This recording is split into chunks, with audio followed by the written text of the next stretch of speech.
You've been lied to. You were taught that enduring pain is proof of love, that staying in a broken place, holding on to people who hurt you, sacrificing your peace, your dignity, your soul, is what makes you loyal, that to suffer is noble, that to bleed quietly is a virtue. But that's not loyalty. That's self-erasure. And the truth is brutal. Most people don't love you. They love the version of you that tolerates their neglect. And you mistaking that for loyalty is exactly what keeps you trapped. This isn't about kindness. This isn't about patience. This isn't about doing the right thing. This is about the weaponization of your empathy, the hijacking of your moral compass, so that you become your own prison guard.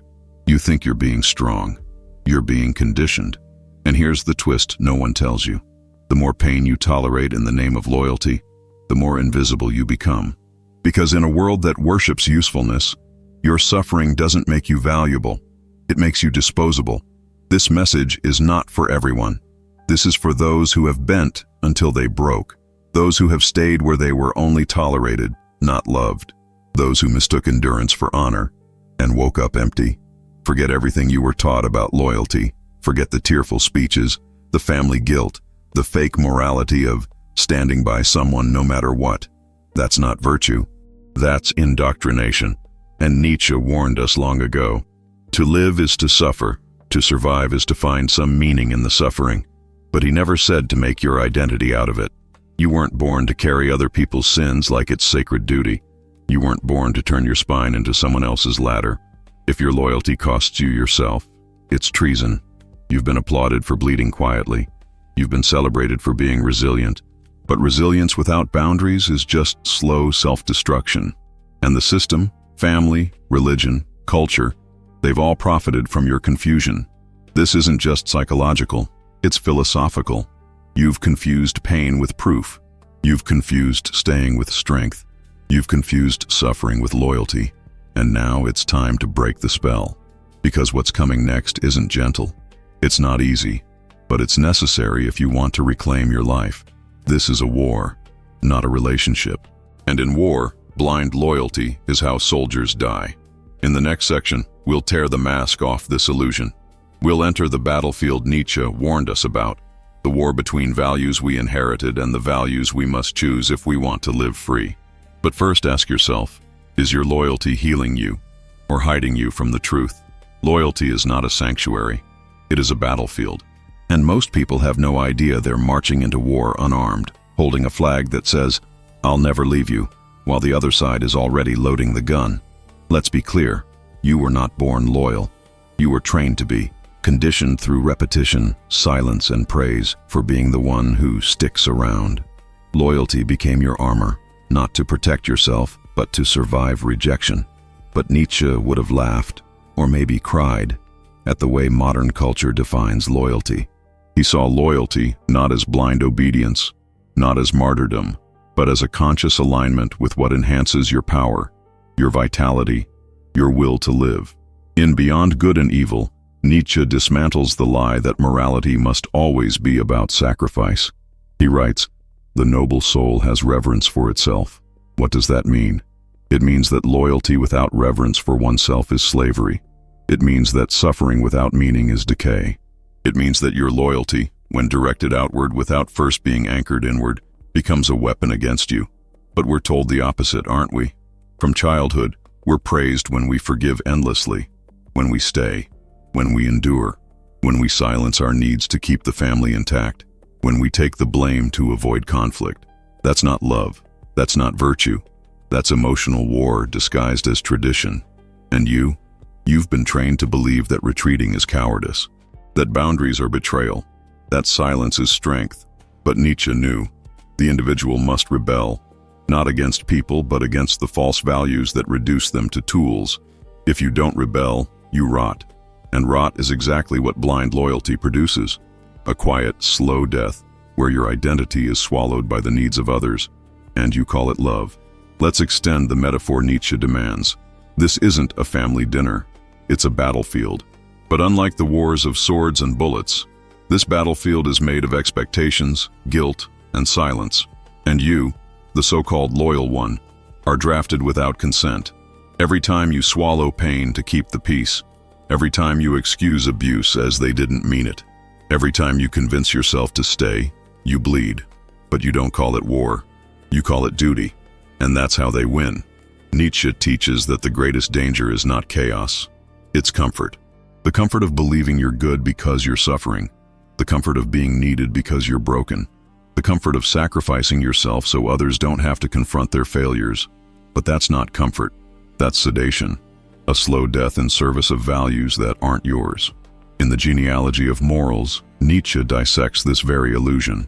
He writes about the slave morality, the psychological framework where virtues like humility, obedience, and loyalty are weaponized by the powerless to control the strong. Sound familiar? You are taught that loyalty means lowering your head, that forgiveness means tolerating the intolerable, that staying silent means you're the bigger person. But what if that's just slave morality in disguise? What if your suffering is useful to them, precisely because it makes you predictable? Nietzsche's solution was not comfort, it was transvaluation, the complete revaluation of all values. To ask yourself, who benefits from me staying loyal? Who wins when I keep suffering? Because in every loyalty contract you sign, someone is profiting. And most of the time, it's not you. True loyalty, in Nietzsche's brutal framework, must serve life, not death. It must expand your power, not shrink it. It must affirm your vitality, not drain it into silence. If your loyalty makes you smaller, weaker, quieter, it's not loyalty. It's servitude, and you were never meant to be a servant. Nietzsche didn't write for the comfortable. He wrote for those standing on the edge of their own collapse, the ones brave enough to destroy inherited values to build their own. And this is exactly where you must stand now. Because what if I told you your loyalty is not a gift? It's a currency. Every time you suffer in silence, you pay. Every time you stand by someone who violates your boundaries, you pay. Every time you betray your own instincts for the sake of the relationship, you pay. But what do you receive in return? Gratitude? No. Respect? Rarely. Freedom? Never. Because the truth is brutal. The world doesn't reward loyalty. It exploits it. And Nietzsche saw this with chilling clarity. He argued that modern morality is often built by the weak, not to elevate the strong, but to shame them into submission. So if you've ever been made to feel guilty for walking away, if you've ever been called cold, selfish, or disloyal for setting boundaries, congratulations. You've touched real strength. Because loyalty, when it is not earned, becomes bondage. And Nietzsche reminds us, freedom is not comfort, it is risk. Risking being alone, risking being misunderstood, risking being hated for finally choosing yourself. This is the battlefield, the place where you decide if you will remain a soldier in someone else's war or become a general in your own. The chains of loyalty are often self-forged, but the key, the terrifying, beautiful key, is already in your hand. You just have to be willing to use it. And now that the metaphor is clear, and the mask of noble suffering is off, we move forward. In the next section, we'll take this brutal truth and turn it into power. We'll break it down into real daily choices. We'll dissect how suffering masquerades as virtue, and we'll teach you how to build a code of loyalty that serves your evolution, not your erasure. It doesn't always look like grand betrayal. Sometimes mistaking suffering for loyalty looks like this. You're the only one in your friend group who listens, but no one asks how you're doing. You show up to family events out of obligation, and you leave emotionally drained every time.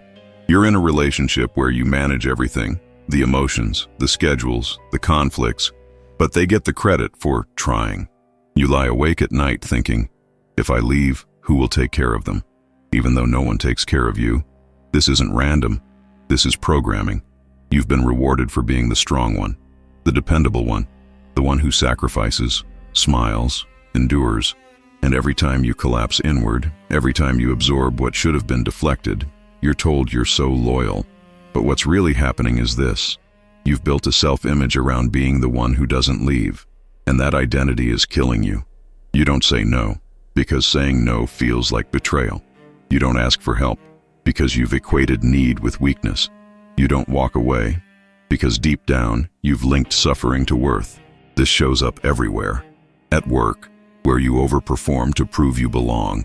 In friendships, where you let people vent but never reciprocate. In love, where you confuse chaos with passion and neglect with devotion. You are, in effect, a silent martyr. Not because you want to be, but because you were trained to believe that your value is in your pain. And when that belief goes unchallenged, you stop even recognizing what loyalty should feel like. Reciprocal, empowering, safe. This is how the war enters your home. Not with bombs, but with small daily surrenders that look like love. You've tried the usual advice, haven't you? Just communicate better. Set boundaries. Know your worth. Be assertive, not aggressive. You've read the self-help books. You've done the journaling. You've rehearsed the mirror speeches. And yet, when the moment comes, you still freeze. You still comply. You still stay. Why? Because the conventional approach misses the root. You don't have a strategy problem. You have a value hierarchy problem. In your internal system, being loyal still ranks higher than being safe. Being needed still outranks being respected. Avoiding guilt still takes priority over protecting your sanity. That's not a behavior issue. That's an identity conflict. Here's the brutal truth. Most solutions offered by pop psychology operate at the level of tactics, not transformation. They tell you how to say no, but not why it feels like death to do so. They tell you to protect your peace, but not what to do when peace feels like abandonment. They never address the core program that says, if I stop suffering, I stop proving my love. That's why nothing sticks. Because you're not fighting the people around you. You're fighting a myth you inherited. The myth that loyalty means endurance. That love must hurt. That if you leave, you're heartless. This myth is embedded in your nervous system, reinforced by your childhood, and sanctified by every cultural narrative about sacrifice.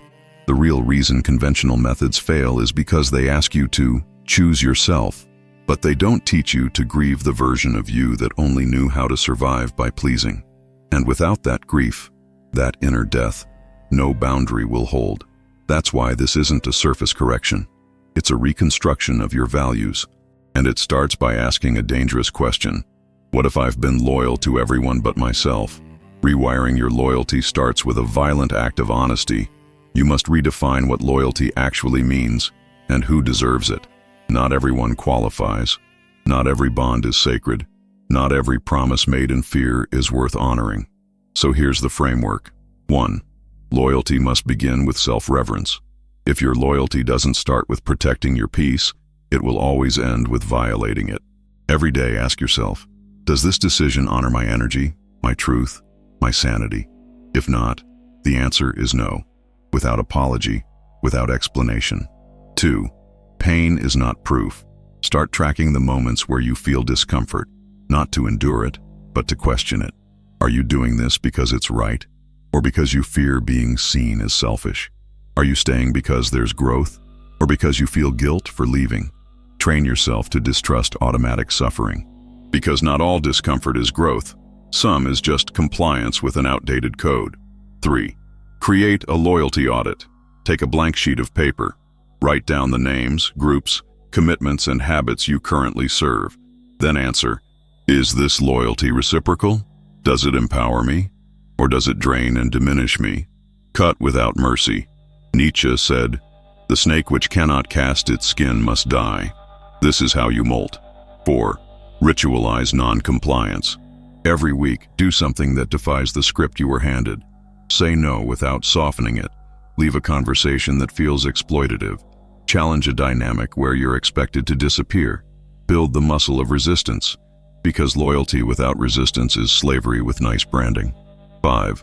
Replace guilt with alignment. Guilt is the echo of your old operating system. It's not a signal of wrongdoing. It's a sign you're exiting the cage. When guilt shows up, respond with, my loyalty belongs to my becoming, not to my bondage. Build these into your day.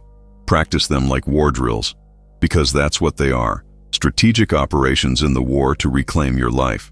No loyalty survives unchallenged, because the moment you decide to be loyal to yourself, the world, your family, your culture, your past, will push back. In The Prince, Machiavelli draws the line between two forces: virtù, the inner strength, will, discipline, and strategic intelligence of the individual; fortuna, the unpredictable chaos of external forces. circumstances, fate, expectations, and the reactions of others. Loyalty, when mistaken for suffering, is what happens when fortuna controls you.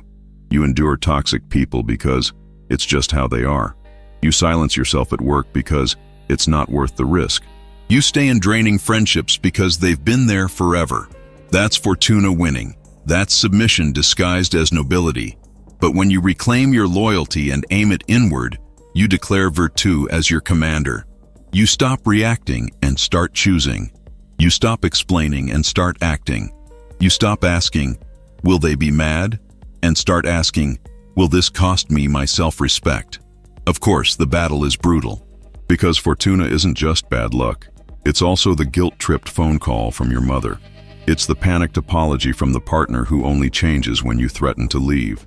It's the sudden crisis that emerges every time you try to set a boundary. But here's the truth Machiavelli knew, and Nietzsche confirmed.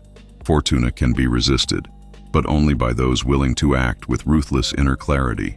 You can't feel your way into new loyalty. You must wield it like a sword, not to hurt others, but to cut through false obligations. You don't owe your suffering to tradition. You don't owe your silence to comfort.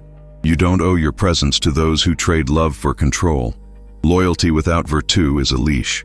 Loyalty with virtù is a weapon, one you aim in service of your own liberation. You've recognized the war. Now it's time to win it. This isn't passive advice. This is active combat training. 1. Strategic withdrawal. Learn to master the art of intentional absence. Withdrawal is not defeat. It's the strategy of preservation. When a person or situation consistently violates your boundaries, do not waste energy fighting back verbally. Withdraw your presence, your support, your reaction. This signals clearly, my loyalty cannot be coerced. 2. Radical honesty with yourself. Every night ask brutally clear questions. Where did I betray myself today? Who benefited from my silence? What am I avoiding by remaining loyal? Document these answers. Over time, patterns emerge. You will see clearly who drains you and who empowers you. Then, act. 3. Build your loyalty council. Identify no more than 5 people whose respect you truly crave.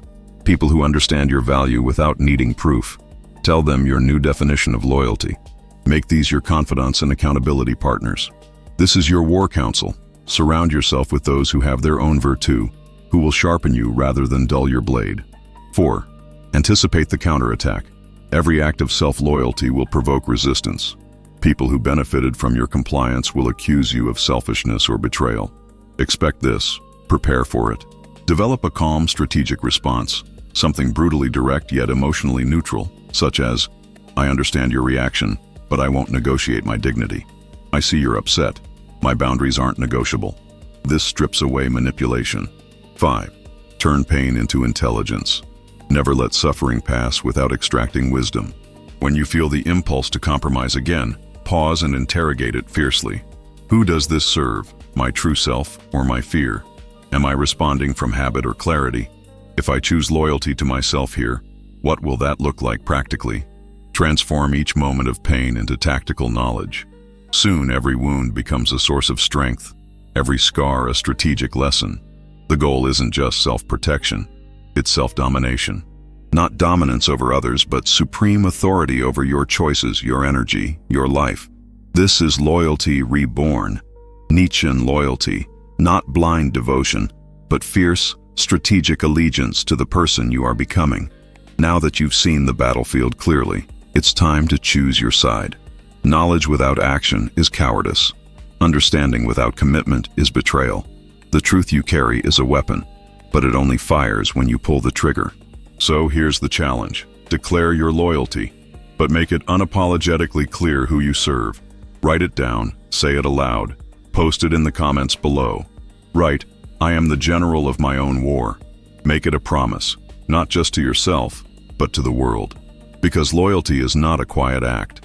It's a declaration of power. No more suffering in silence. No more sacrifice for the sake of false gods. No more chains forged from guilt, fear, and outdated values. You are not a martyr. You are a warrior. And warriors don't endure. They conquer. They don't submit. They dominate. This is your war, your life, your power. If you're ready to wield it, to burn down the old loyalty that enslaved you and build a new code on the ashes, then stand up now. Say it loud. Write it bold. I am the general of my own war. Because the brutal truth is this: if you don't choose your own loyalty, someone else will choose it for you. And their loyalty is not to your life. It's to your silence. The war for your loyalty is raging. Will you fight, or will you keep bleeding quietly?